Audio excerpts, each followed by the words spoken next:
কলকাতা বিশ্ববিদ্যালয় BA fifth সেমিস্টারের সকল ছাত্রছাত্রী, তোমাদের যাদের বাংলা সাবজেক্টটি পাস কোর্সে রয়েছে, অর্থাৎ বেঙ্গলি এসইসি E1 পেপারটি তোমাদের যাদের রয়েছে, মুদ্রণ প্রকাশনা তোমাদের যে পেপারটি রয়েছে, তোমাদের এই পেপারটির ওপর থেকে খুবই গুরুত্বপূর্ণ দুটি 10 নম্বরের প্রশ্নের অ্যান্সার নিয়ে আলোচনা করব। কোশ্চেন দুটি তোমাদের এবছর পরীক্ষা আসার সম্ভাবনা খুবই রয়েছে, তাই বলবো সম্পূর্ণ ভিডিওটি তোমরা দেখবে এবং অবশ্যই এই ভিডিওটি তোমাদের বন্ধুদের কাছে বেশি বেশি করে শেয়ার করে দিও। এবং তোমরা যারা আমার এই চ্যানেলে নতুন আছো, অবশ্যই তোমরা চ্যানেলটি সাবস্ক্রাইব করে রেখো এই ধরনের গুরুত্বপূর্ণ ভিডিও আরও পাওয়ার জন্য। চলো তোমরা দেখে নাও, কোশ্চেনের অ্যান্সার দুটি দেখে নাও।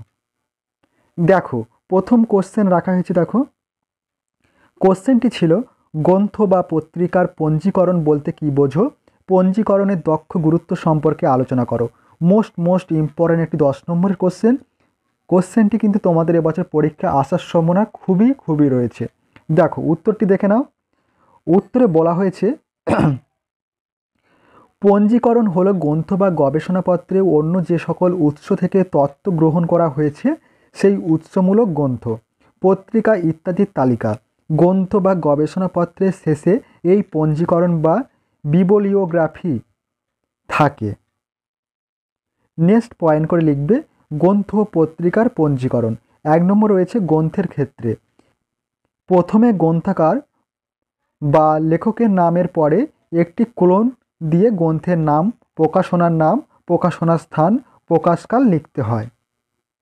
2 নম্বর দেখো, পত্রিকার ক্ষেত্রে বলা হয়েছে প্রথমে সম্পাদক, তারপরে কোলন চিহ্ন দিয়ে পত্রিকার নাম, পত্রিকার সংখ্যা, প্রকাশের সাল, তারিখ, পঞ্জীকরণ, তৈরির সময়, লেখকের নামের ক্ষেত্রে আগে পদবি লিখে একটি কমা দিয়ে তারপরে নাম লেখা হয়। গ্রন্থপঞ্জি লেখার সময় যে বই থেকে তথ্য নেওয়া হচ্ছে সেটা কোন সংস্করণের বই তা উল্লেখ করতে হবে। 100 বছরের পুরানো বই হলে এবং নতুনভাবে সেই বই মুদ্রিত হয়ে থাকলে নতুন সংস্করণ ব্যবহারের ক্ষেত্রে প্রথম প্রকাশের তথ্য দিতে হবে। আর একটি বিষয় হলো, যখন প্রতি অধ্যায়ের শেষে তথ্যসূত্র হিসেবে গ্রন্থের বা পত্রিকার উৎস তালিকা দেওয়া হয় তখন শেষে পৃষ্ঠা নম্বর উল্লেখ করতে হয়। পঞ্জীকরণ বা গ্রন্থ তালিকা থেকে বোঝা যায় যে বই বা গবেষণাটি কী ধরনের তথ্যের ভিত্তিতে লেখা, এছাড়া সেই বিষয় নিয়ে কী ধরনের গবেষণা আগে হয়েছে বা কী বই আগে লেখা হয়েছে সে সম্পর্কেও ধারণা পাওয়া যায়। সব মিলে তাই বলা যায় পঞ্জীকরণ গ্রন্থ রচনা গবেষণা কাজের ক্ষেত্রে অত্যন্ত তাৎপর্যপূর্ণ একটি বিষয়। নেক্সট পয়েন্ট রাখা আছে। দেখো, পঞ্জীকরণ দক্ষতার গুরুত্ব। 1 নম্বর গুরুত্ব, তথ্য সন্ধান সহজতর। একটি সুসংগঠিত পঞ্জীকরণের সাহায্যে কোনো গ্রন্থ বা তথ্য খুব সহজেই খুঁজে পাওয়া যায়। 2 নম্বর বলা হয়েছে দুর্লভ গ্রন্থের সংরক্ষণ।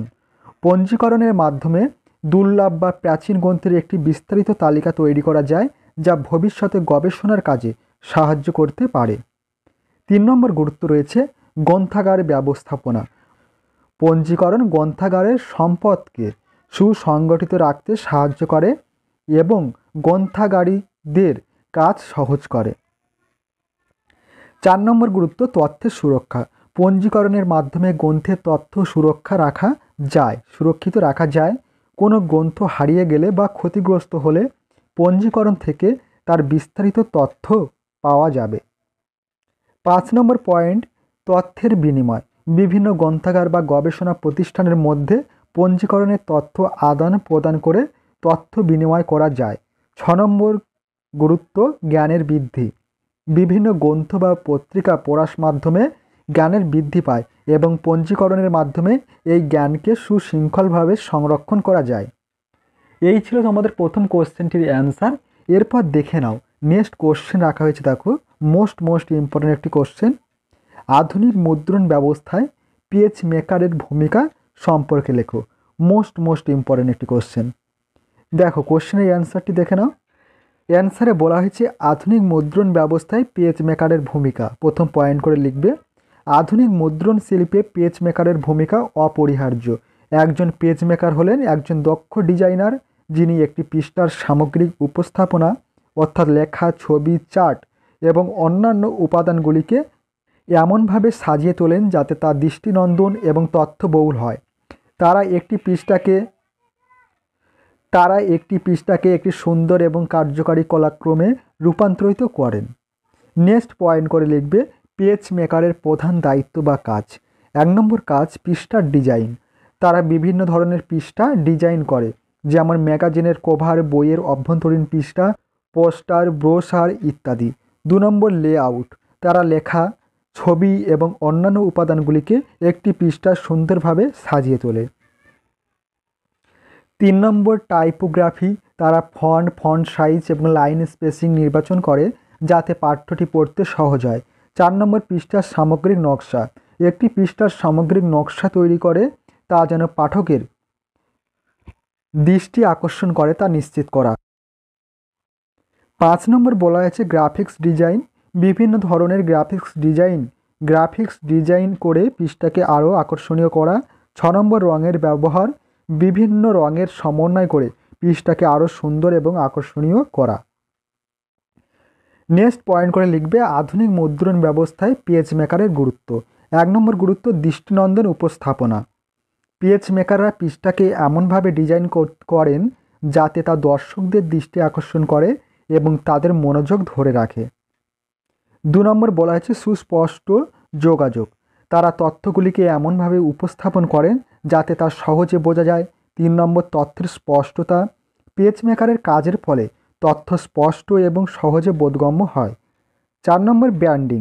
তারা একটি ব্র্যান্ডের সামগ্রিক চেহারা এবং অনুভূতি বজায় রাখতে সাহায্য করে। 5 নম্বর বাজারজাতকরণ। তারা মার্কেটিং উপকরণগুলিকে আরও কার্যকর করে তোলে।